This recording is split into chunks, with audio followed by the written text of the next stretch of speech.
तरीही आपल्याकडे ज्या प्रमाणात भात होतो त्याचे दर त्या प्रमाणात लोकांना मिळतो। इकडचा शेतकरी तृप्त वाटतो की नशिबावर फक्त लावत राहायचं, आला तर ठीक आहे आपल्या पदरात। इकडचे दगड सुद्धा आहेत ना ते असे एकदम धार लावलेले आहेत दगड। लावणी जपान्या भाताची, लावणी जपान्या भाताची वादुरी दरारी कात्याची, लावणी जपान्या भाताची वादुरी दरारी कात्याची। मी उगा खेकडे इथले धरून आमच्या रॉबिनला जेवण होईल। लावायला आलेत आणि इकडे खेकडे पकडत बसलेले आहेत। ही आमच्याकडची मज्जा आहे।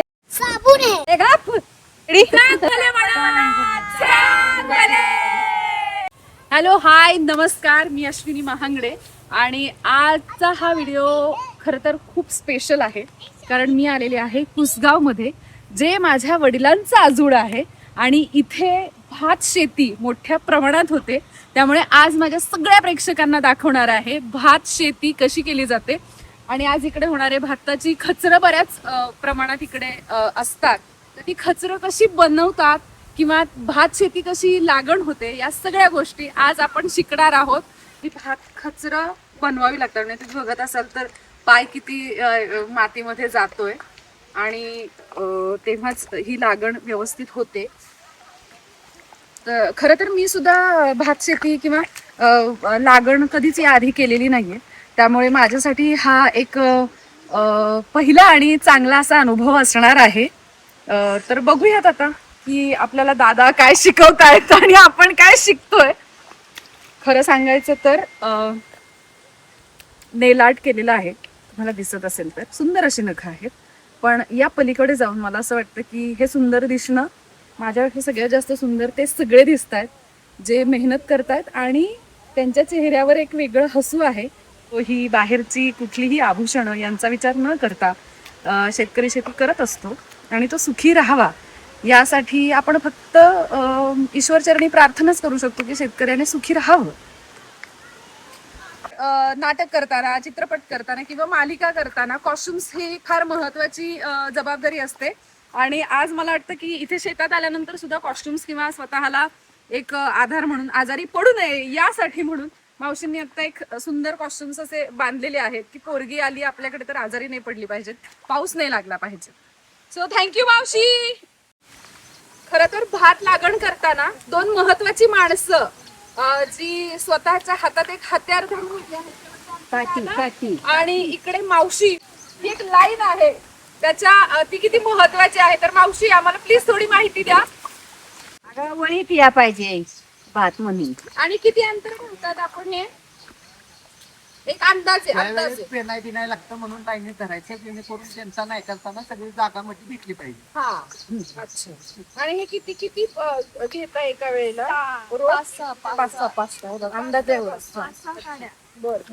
तर आमच्या सगळ्या वहिन्या मला शिकवतायत आणि आपण हा प्रयत्न करूया। तर वहिनींनी सांगितल्याप्रमाणे 5-6 रोप एकत्र घ्यायचे। मावशी हे रोप कुठल्या जातीचे आहे? इंद्रायणी। कुठलं? इंद्रायणी। अरे वा, तर आपण इंद्रायणी भाताची लागण करत आहोत। वा वा वा वा, फेवरेट आहे मटन रश्शावर जास्त आत गेला। हे पूर्ण एवढे ना, हे आत एवढं गेलं तरी चालेल आणि हे असं होत आणि परत त्याला मातीने फ्रेश करायचं।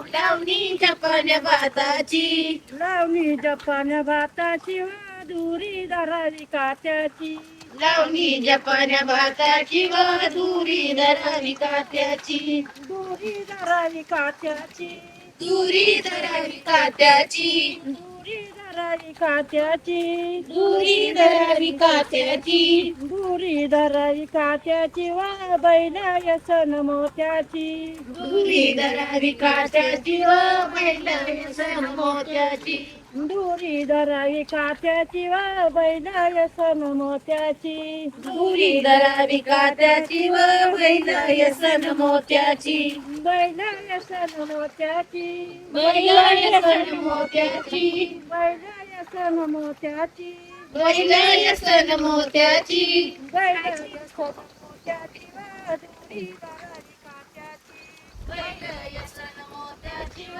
दुरी दरारी कात्याची, बैला सन मोत्याची बैल यसन मोत्याची वार तुरी दरावी कात्याची.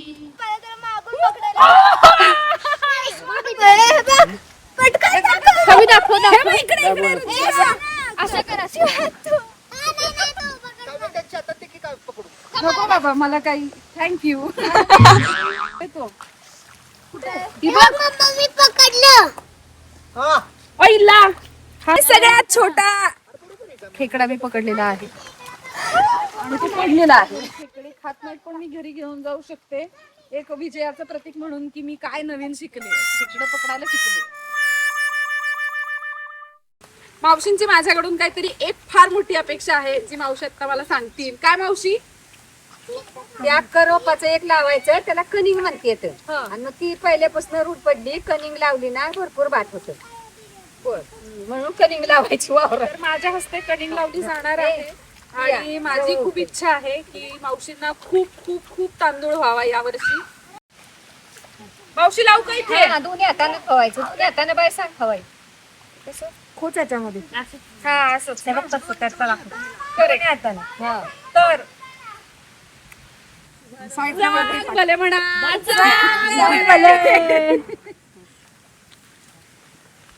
तोंडाला पण मावशींनी माझं स्पीड बघता मला कणिंग लावायची जबाबदारीच देऊन टाकली की तुझ्या हातात सगळं एकदाच लावते. खरं सांगू का, सध्या राजकारणी माणसांना सध्याच नाही असं म्हणत, पण खुर्ची फार महत्वाची असते आणि मला असं वाटतं की शेतकऱ्यांना हे पिढं फार महत्वाचं आहे. कारण हे फार जुन्या पद्धतीचं असं एक जुगाडे शेतकऱ्याचा आणि ह्याला पिढं म्हटलं जातं. बानूला ठसला मल्हारी हसला बानूला ठसला मल्हारी हसला बानूला ठसला मल्हारी हसला बानूला ठसला. जिजुरी गडाला जाऊ चला जिजुरी गडाला जाऊ चला जिजुरी गडाला जाऊ चला जिजुरी गडाला जाऊ चला जिजुरी गडाला जाऊ चला जिजुरी गडाला जाऊ चला जिजुरी गडाला जाऊ चला जिजुरी गडाला जाऊ चला. गडावरी जाऊ भंडारा वाहू गडावरी जाऊ भंडारा वाहू गडावरी जाऊ भंडारा वाहू गडावरी जाऊ भंडारा वाहू. मल्हारी रायाचं दर्शन घेऊ मल्हारी रायाचं दर्शन घेऊ मल्हारी रायाचं दर्शन घेऊ मल्हारी रायाचं दर्शन घेऊ मल्हारी रायाचं दर्शन घेऊ मल्हारी रायाचं दर्शन घेऊ मल्हारी रायाचं दर्शन घेऊ मल्हारी रायाचं दर्शन घेऊ. छडी पटारा विसरला. मामी तुम्ही भात शेती साधारणपणे किती वर्ष झालं करताय? 17-18 वर्ष झाली. मामी भात खचरा आता इथे मोठ्या प्रमाणात होत असतात. मामींचं स्पीड बघता 18-19 वर्षांचा अनुभव आपल्याला कळतोय. हे पाणी टिकावं किंवा पाणी कुठल्याही एका साईडला जाऊ नये तर अख्खं शेत तुमचं समान हवंय तेव्हाच ते पाणी टिकेल. आपल्याला कळत असेल तर आता तिथून भात लावत येताना त्या बाजूला पाणी आहे आणि शेताची लेवल करणं फार महत्वाचं आहे. कारण या बाजूला दिसत असेल तर हा मधला पोर्शन आहे तो थोडासा कोरडा दिसतो, पाणी फारसं नाहीये. तर त्यासाठी काका विशेष गोष्ट करत आहे. तर काका तुम्ही काय करताय? काका ही लेवल करतात म्हणजे जे त्या भागातलं जे पाणी आहे ते कुठेतरी आणि या बाजूला ते पाणी आलं पाहिजे. काकांसाठी कॅमेरा नवीन आहे पण मला असं वाटतं की कॅमेरा ही खरं तर आत्ताची पद्धत आहे आणि अनेक लोकांपर्यंत हे कष्ट पोहोचवण्याचा एक प्रयत्न आहे. पण यांचा अनुभव आपल्यासाठी फार महत्वाचा असतो. कारण अर्थातच भात शेतीच काय, शेती करणं हीच कला आहे, हा एक संस्कार आहे. त्यांचे अनुभव आहेत म्हणूनच आपण 2 वेळेचं चांगलं खाऊ शकतोय. शेतकरी प्रचंड कष्ट करतोय म्हणूनच आपल्या ताटात सुंदर असं जेवण येत असतं. तर त्या सगळ्याच शेतकऱ्यांना एकदा सलाम. इथं भाताची शेती का होते आपल्या भागामध्ये ही सगळी जी पाणीवाली शेती आहे, म्हणजे इथं दुसरं काही शेत होत नाही. जास्त करून भाताची शेती केली जाते. ती पण चिखलातली शेती असते भातामधली. चिखल करून हा शेती केली जाते. कारण हे भात लावणीचं भात असतं आणि एक पेरणीचं भात येतं. पण लावणीच्या भातामध्ये जी टेस्ट किंवा जे काय असतं ते पेरणीच्या भातामध्ये कधी येत नाही. आणि ही पारंपरिक शेती करत असताना आम्हाला पण कसं आहे, वडिलोपार्जित हे म्हणतात ना आलेलं असतं त्याप्रमाणे आहे. आता माझ्या वडिलांनी रेल्वेमध्ये 40 वर्ष सर्व्हिस केली, तरी पण इथं येऊन शेती हे करावीच लागली. आज आम्ही पण रेल्वेमध्ये कामाला असून पण आम्हाला शेतीच्या वेळेस हा वेळ काढून यावंच लागतंय आणि ही शेती करावीच लागते, भात शेती.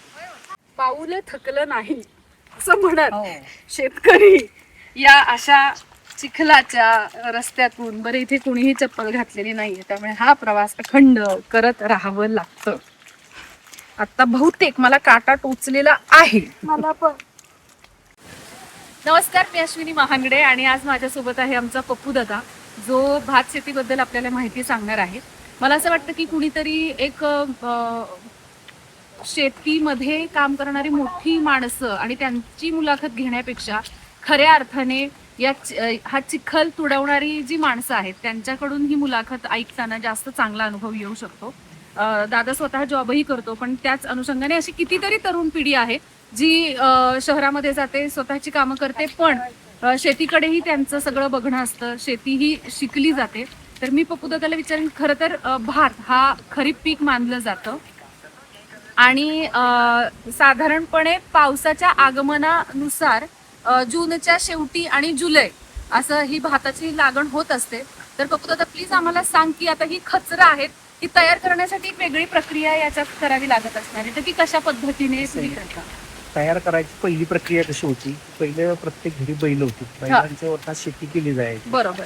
कालांतराने बैल ही कमी होत गेली म्हणजे प्रत्येक जण बैल कोण सांभाळत नाही. आता सगळे नऊ पद्धतीने ट्रॅक्टरनं सगळं चिखल केलं जातो. बरोबर. पहिलं त्याला खणून चिखल करून मग चिखल्यानंतर त्याला रोटर करायचा, जेणेकरून ती लेवल होईल आणि ते पाणी कसं सगळीकडे पाणी एकसारखं लेवल नाही. बरोबर. आता ही रोपं जी आपण आणलेली आहे त्या अर्थातच रोपांची क्वालिटी, आता बऱ्याच ठिकाणी शेतकऱ्यांचा हा महत्वाचा प्रश्न आहे की ज्या सरकारच्या काही बी बियाणं जिथे विकली जातात तिकडची जी यंत्रणा आहे ती चांगलं काम करत नाहीये, किंवा रोप आपण लावतो पण त्याच्यात काही पीकच राहत नाही. हे या दरम्यान खूप होतं. तर ते सिलेक्ट करताना फार महत्वाची मला असं वाटतं की अनुभवांची खरं तर गोष्ट आहे. तर ही रोपं आपण कुठून आणतो किंवा ती कशी सिलेक्ट केली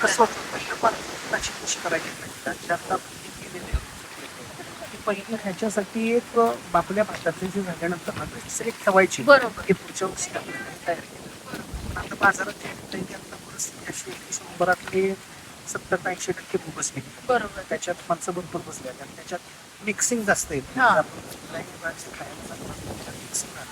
त्याच्यामुळे राहतं काय की बाबा पहिली जुनी माणसं याच निघालेल्या भातातून ते थोडंसं शेड करून ठेवतात की जेणेकरून आपल्याला उपयोग. मग आपण हे रोप आपल्या घरीच बनवतो. वा, तर हे रोप दादा त्याच्या घरीच बनवतो.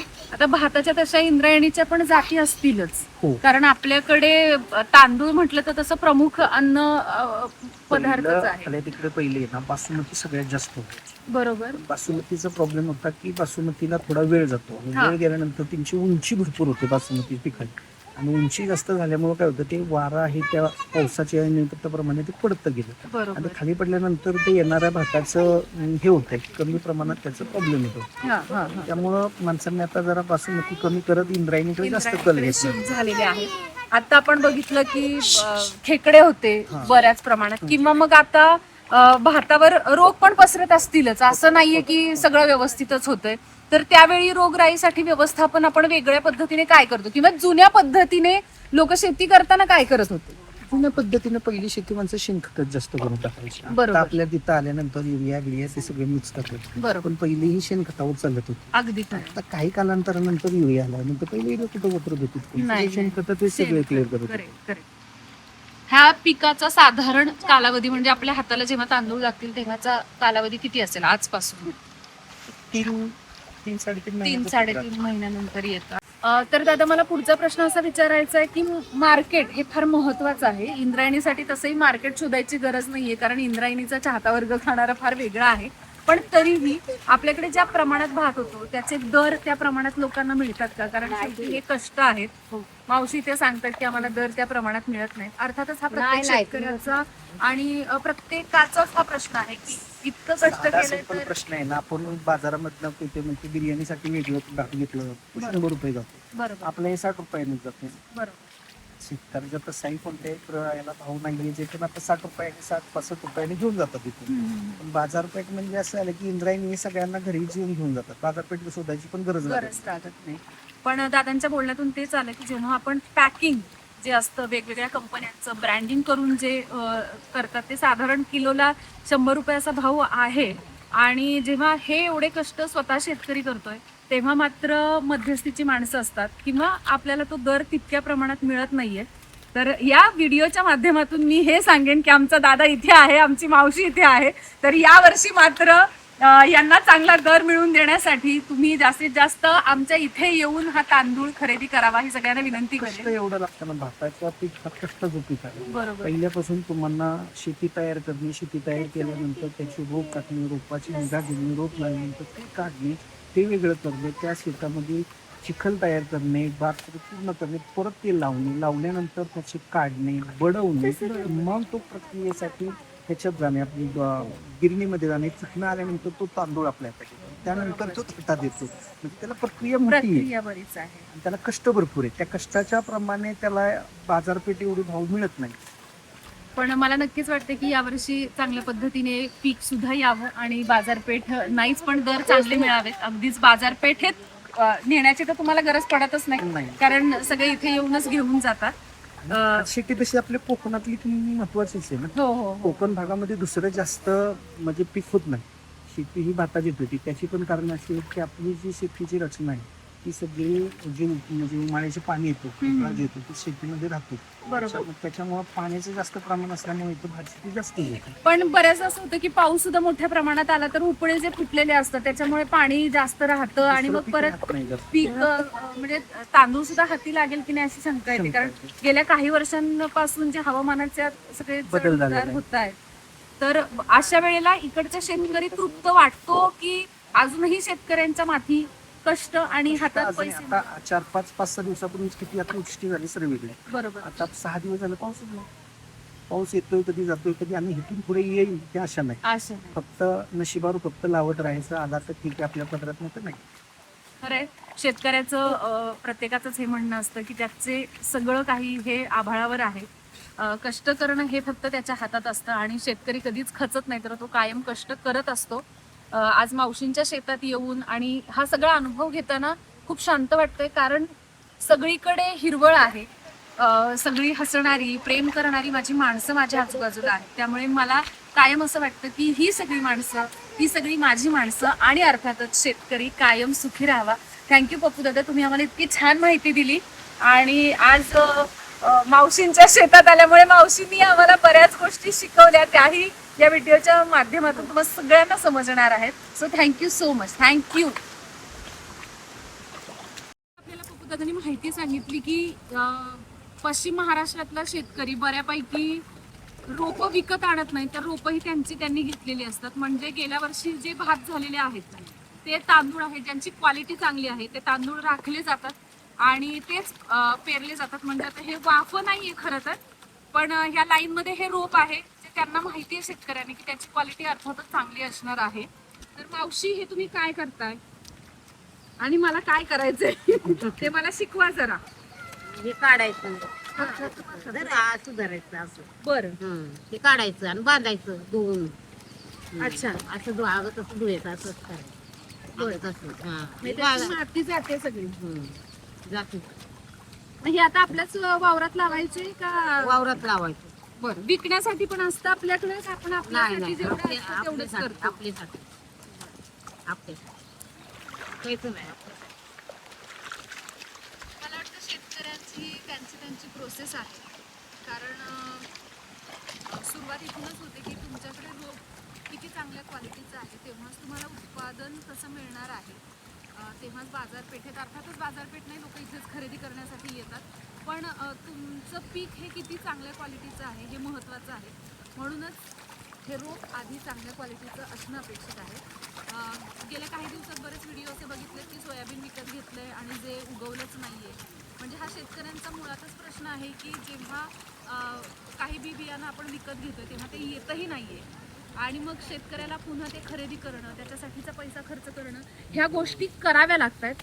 मला वाटतं सगळ्याच शेतकऱ्यांना स्वतःचं रूप स्वतः तयार करणं हा प्रवास जमत नाही किंवा तसं होत नाही. तर सरकारकडे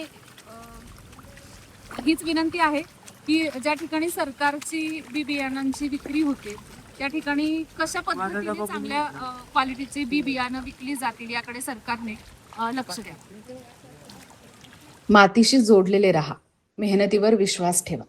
माझा प्रवास तुमच्यासोबतचा असाच सुरू आहे, पण आजचा भाग इथेच थांबवते. पुन्हा भेटूया सॉइल अँड टॉईल माझ्या मातीच्या गोष्टीमधील एका नवीन गोष्टीसोबत. तोपर्यंत जय शिवराय.